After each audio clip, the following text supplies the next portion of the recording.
నమస్తే, welcome to Bharati TV. నేను బాపయ్య. ఏపీలో అద్భుత ఘట్టం. బాబు పేరు 100 ఏళ్ళు జ్ఞాపకం ఉంటుంది అని చెప్పేసి ఈ వీడియోకి నేను ఒక టైటిల్ పెట్టాను. అంటే రేపు ఆంధ్రప్రదేశ్లో ఒక అద్భుతమైన ఘట్టం ఆవిష్కృతం కాబోతోంది కదా. దాని గురించి మరి బాబు పేరు 100 ఏళ్ళు జ్ఞాపకం ఉంటుంది అని చెప్పేసి నేను థంబ్‌నెయిల్‌లో కూడా పెట్టాను. ఎందుకు అలా పెట్టాను? నిజంగానే ఆ అద్భుతమైన ఘట్టం ఆవిష్కృతం కావటం వల్ల చంద్రబాబు నాయుడు పేరు 100 ఏళ్ళు ఉండిపోతుందా అని మీకు అనిపించవచ్చు. అయితే ఉంటుంది అని చెప్పేసి పొలిటికల్ అనలిస్టులంతా కూడా అంటున్నారు. ఎందుకు ఉంటుంది, ఏంటి, అసలు ఆ అద్భుతమైన ఘట్టం ఏంటి అని చెప్పేసి పూర్తి డీటెయిల్స్ ఈ వీడియో ద్వారా తెలియజేస్తాను. ఎక్కడా స్కిప్ చేయకుండా ఎండ్ వరకు చూడండి. అయితే దానికన్నా ముందు మనం ఒక విషయం మాట్లాడుకోవాలి. ఆంధ్రప్రదేశ్లో అంటే ఉమ్మడి ఆంధ్రప్రదేశ్లో కానివ్వండి, విభజిత ఆంధ్రప్రదేశ్లో కానివ్వండి, ఎంతమంది ముఖ్యమంత్రులు పనిచేశారో మనం తీసుకుంటే వాళ్ళందరిలోకి చంద్రబాబు డిఫరెంట్గా ఉంటారు. ఎందుకంటే టెక్నాలజీని ఆయన వాడుకున్నంతగా ఏ ముఖ్యమంత్రి కూడా వాడుకోలేదు అని చెప్పడంలో ఎటువంటి అతిశయోక్తి లేదు. ముఖ్యంగా తీసుకుంటే ఉమ్మడి ఆంధ్రప్రదేశ్ 1995 నుంచి 2004 వరకు చంద్రబాబు నాయుడు ముఖ్యమంత్రిగా పనిచేశారు. ఆ టైంలో ఆయన ఆంధ్రప్రదేశ్కి టెక్నాలజీని ఎలా పరిచయం చేశారు, ఐటీని ఎలా పరిచయం చేశారనేది మనం తీసుకుంటే నిజంగా ఆ తర్వాత ఎన్ని అద్భుతాలు ఆవిష్కృతమయ్యాయి అనేది మనం తెలుసుకోవచ్చు. ఆనాడు చంద్రబాబు నాయుడు సాఫ్ట్వేర్ రంగాన్ని తెలంగాణలోని హైదరాబాద్కు తీసుకొచ్చి ఇక్కడ సైబర్ టవర్స్ నిర్మించి వాళ్ళందరినీ కూడా అంటే సాఫ్ట్వేర్ రంగ నిపుణుల్ని అందరినీ కూడా హైదరాబాద్ తీసుకొచ్చి హైదరాబాద్కి వాళ్ళని పరిచయం చేసి వాళ్ళకి హైదరాబాద్ని పరిచయం చేసి హైదరాబాదులో టెక్ రంగం స్థిరపడే విధంగా ఆయన తీసుకున్న చర్యలు ఇప్పుడు ఫలితాలని అందిస్తున్నాయి. ఆనాడు హైదరాబాద్ ఎలా ఉండేది? 2000, 2001 ఆ టైంలో ఏం ఉండేది కాదు. ఆ హైటెక్ సిటీ, సైబర్ టవర్స్ చుట్టుప్రక్కల మొత్తం కొండలు, గుట్టలు, పచ్చిక మైదానాలు ఉండేవి. కానీ ఇప్పుడు మొత్తం అంతా కూడా కాంక్రీట్ జంగిలైపోయింది. అంటే అంతలా డెవలప్ అయింది హైదరాబాద్ మొత్తం కూడా. ఇంత డెవలప్ అయిందంటే తెలంగాణకి మోస్ట్ ఆఫ్ ద రెవెన్యూ వస్తుందే హైదరాబాద్ నుంచి. అంతా చంద్రబాబు నాయుడు చలవే అని చెప్పడంలో ఎటువంటి డౌట్ లేదు. అందుకే ఆయన అరెస్ట్ అయినప్పుడు 2019, 2024 మధ్య అంటే ఎగ్జాక్ట్గా 2023 టైంలో చంద్రబాబు నాయుడు అన్యాయంగా, అక్రమంగా స్కిల్ డెవలప్మెంట్ కేసులో అరెస్టు కాబడినప్పుడు తెలంగాణలో ముఖ్యంగా హైదరాబాద్లో సాఫ్ట్వేర్ రంగానికి చెందిన టెక్కీలంతా కూడా బయటకు వచ్చి చంద్రబాబు నాయుడు కోసం నిరసనలు తెలియజేశారు. అది చంద్రబాబు నాయుడు ఆనాడు వేసిన విత్తనం. ఆనాడు వేసిన విత్తమే ఇవాళ ఒక మహావృక్షమై సాఫ్ట్వేర్ రంగం అంతా తెలంగాణలోని హైదరాబాద్లో ఒక మహావృక్షమై ఎంతోమందికి నీడ కల్పిస్తుంది, ఎంతోమందికి ఫుడ్ పెడుతుంది, ఎంతోమందికి లక్షల రూపాయల జీతాలను ఇస్తుంది, కొత్త వాళ్ళకు కూడా ఉపాధి అవకాశాలు కల్పిస్తుంది. ఆంధ్రప్రదేశ్లో చదువుకొనివ్వండి, లేకపోతే మహారాష్ట్రలో చదువుకొనివ్వండి, ఆ తెలంగాణకి చుట్టుపక్కల బోర్డర్లో ఉండే మహారాష్ట్ర వాళ్ళు కావచ్చు, కర్ణాటక వాళ్ళు కావచ్చు, హైదరాబాద్ అంటే తెలంగాణలోని హైదరాబాద్కే వచ్చి ఉద్యోగాలు చేసుకుంటున్నారు.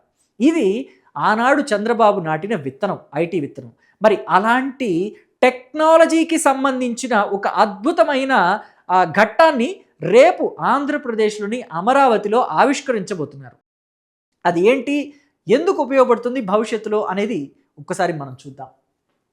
అయితే ఈ అద్భుతమైన ఘట్టం ఏదైతే ఉందో దానివల్ల చంద్రబాబు నాయుడు పేరు ఆయన ఉన్నా లేకపోయినా ఒక 100 ఏళ్ళు మాత్రం జ్ఞాపకం ఉంటుంది అని చెప్పడంలో ఎటువంటి సందేహం లేదు.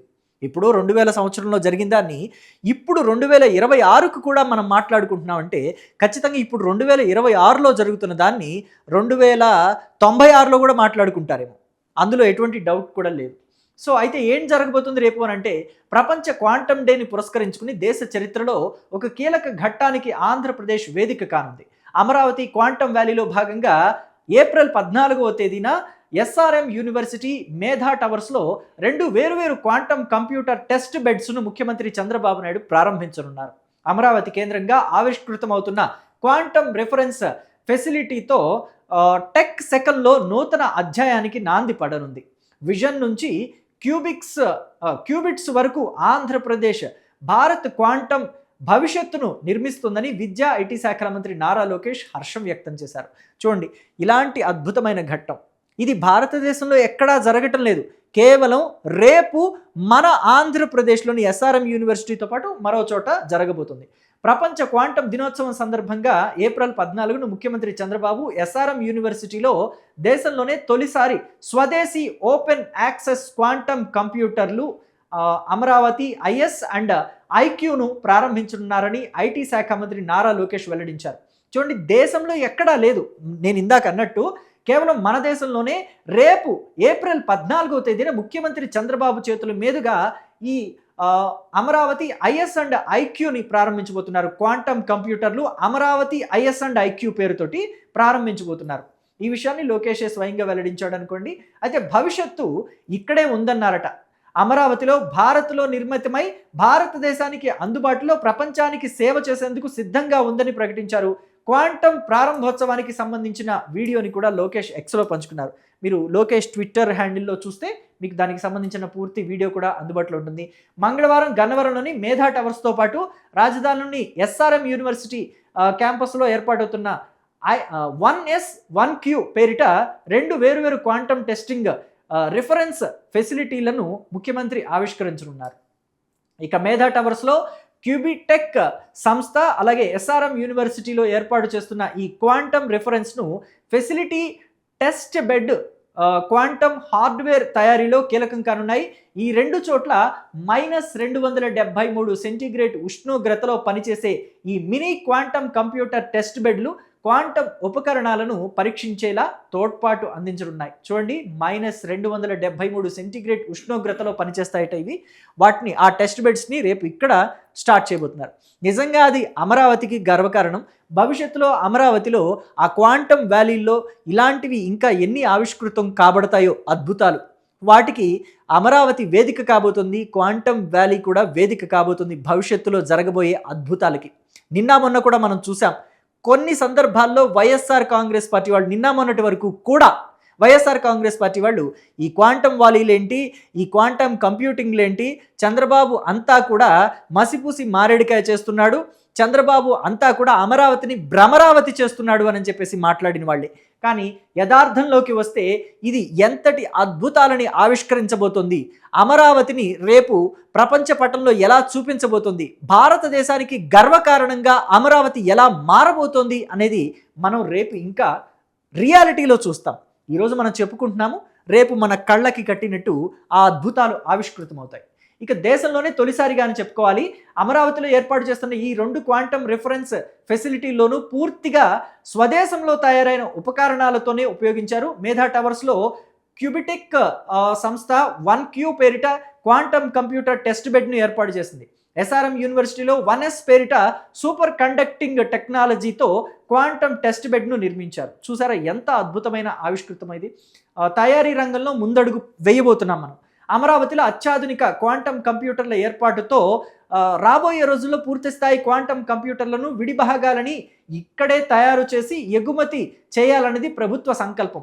గత ఏడాది సెప్టెంబర్ 9న హార్డ్వేర్ విడిభాగాల తయారీతో ముఖ్యమంత్రి చంద్రబాబు జరిపిన సమావేశంలో క్వాంటమ్ విడిభాగాల testing, validation, benchmarking, certification కోసం రిఫరెన్స్ సదుపాయాలు కావాలని వారు కోరారు.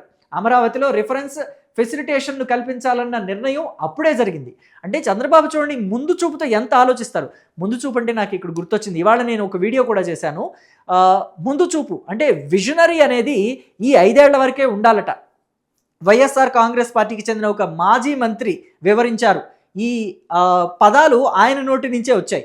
విజనరీ అంటే రాబోయే భవిష్యత్తు తరాల గురించి కూడా ఆలోచించడం అని చెప్పేసి ఇన్నాళ్ళు మనం అనుకునేవాళ్ళం. కానీ ఆ విజనరీకి ఒక కొత్త పర్యాయ పదాన్ని కనిపెట్టి 5 ఏళ్ల పరిపాలనా కాలం వరకే మనం విజనరీని చూసుకోవాలి, 2047 2087 అనకూడదని చెప్పేసి ఆయన వక్రభాష్యం పలికారు. నిజంగా దాని మీద మీ అభిప్రాయాన్ని తెలియచేయండి.